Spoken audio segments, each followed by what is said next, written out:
Tirtva moharnavang hatva ragadveshadirakshasan yogī shanti samayukta Ātmārāmo virajate. Tirtva, after crossing, moharnavang, the ocean of delusion, hatva, killing, ragadvesha dirakshanan, the monsters of likes and dislikes, yogī, the yogi, shanti samayukta, united with peace, Atma-bodhah, one who revels within himself, virajate, shines.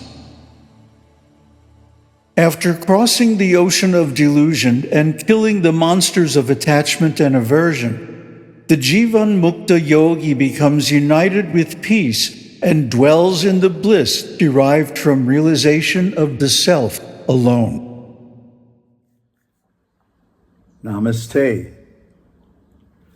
So, crossing the ocean of delusion, what does that mean? It's deluded to think that I am the body. The body is temporary, but consciousness is eternal. That's because it's Brahman. It can't be changed or destroyed, nor is it a doer, a possessor, or an enjoyer, or even a knower in the sense of conventional meaning, like verbal meanings. That is all in the mind and intelligence. And Brahman is beyond all that. It's the absolute, the ground of all being. It never changes. So once we cross the ocean of delusion, we drop all these ideas of false identity. I am the body, I am the mind, I am the designations that apply to the body and mind, and so on. We drop all that. That is seen as external to the self. And we come to accept our actual identity as Brahman. No longer a limited individual personality, but the ground of being that is universal. So that's the end of delusion. So what happens then? We kill the monsters of attachment and aversion. Oh, I love this. Oh, I hate that. These are so disturbing. Attachment leads to so many unforeseen complications in our life. To hold on to an object that's constantly changing and will eventually fade away is like some kind of tragic dance.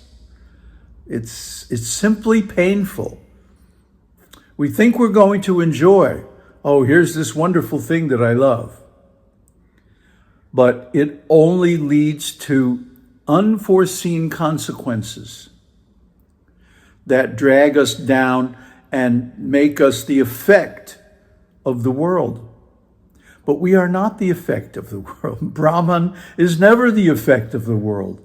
It's never an object. It's always the subject. It's always the knower, never the known. That's why Brahman cannot be perceived. The self cannot be known because it is the knower. Try to get that through your head. And aversion. Oh, please don't let this happen to me. Don't let me die. Well, no, the body is going to die. The mind is going to dissolve because they are material things, and everything that has a beginning has an end. So that which is born will also die. That is the law of the universe. So if we're attached to these things, either positively or negatively, we will suffer. We want to get beyond suffering. So we have to kill these monsters, attachment and aversion. and just accept whatever happens as our karma. Then without any reaction, we simply go on with our existence without reference to these external things. Then the jīvanmukta yogi becomes united with peace because there's no more disturbance from attachment and aversion. No more disturbance from identification and delusion. One becomes at peace. Whatever happens. One time Krishnamurti was asked, how is it you remain so peaceful? And he said, I don't mind what happens. It's a beautifully simple explanation of this whole verse. I don't mind what happens. Let it rain. Let it pour. I don't care.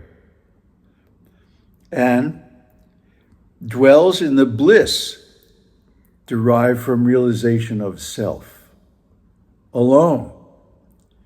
Only realization of the self is going to give us this bliss. It is not available from any other source or in any other way. The bliss comes from the lack of the other. Try to understand. The only harm that can befall us is from the other.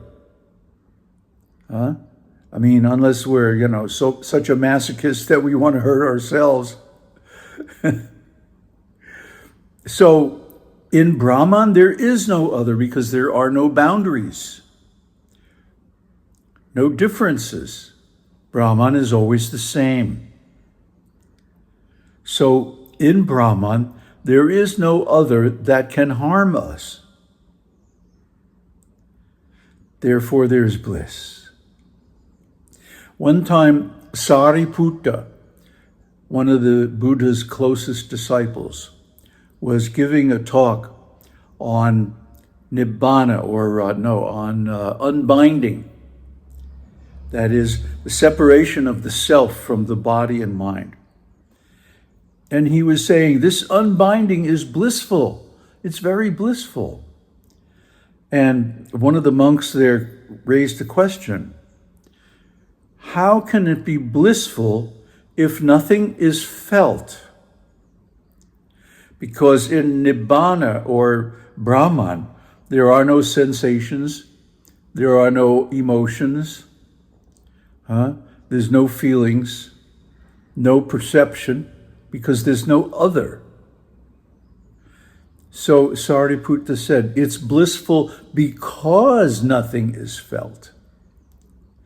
The Buddha regarded every sensation, every perception, every impression as painful. Why?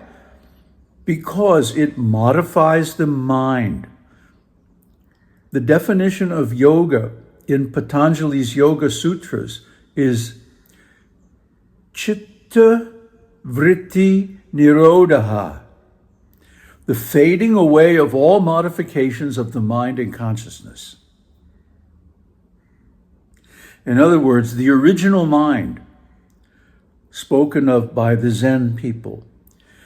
If we can return to the original mind before any modifications take place, then we will automatically be blissful because, there's no other to cause us harm. There's no attachment to drag us into these situations where we're dependent on some external thing which is changing, not under our control. And there's no attachment or aversion to disturb the mind. No modifications whatsoever. We don't even think, I am blissful. We just are blissful. Because that's our nature. Sat Chit Ananda. Sat, eternal existence. Chit, unlimited consciousness. Ananda, the natural bliss that comes from that. So here's what we're saying. We're saying give up this individual existence. Give up the individuated mind and consciousness after developing them to their highest potential. Because then you will see that all this is simply delusion. The actual reality is Brahman, one without a second, without changes or actions. And that consciousness is total bliss, because there's never any disturbance, never any chitta vritti to annoy and disturb us. So this is the bliss land that all yogis aspire for. And it can be reached through this meditation on Brahman.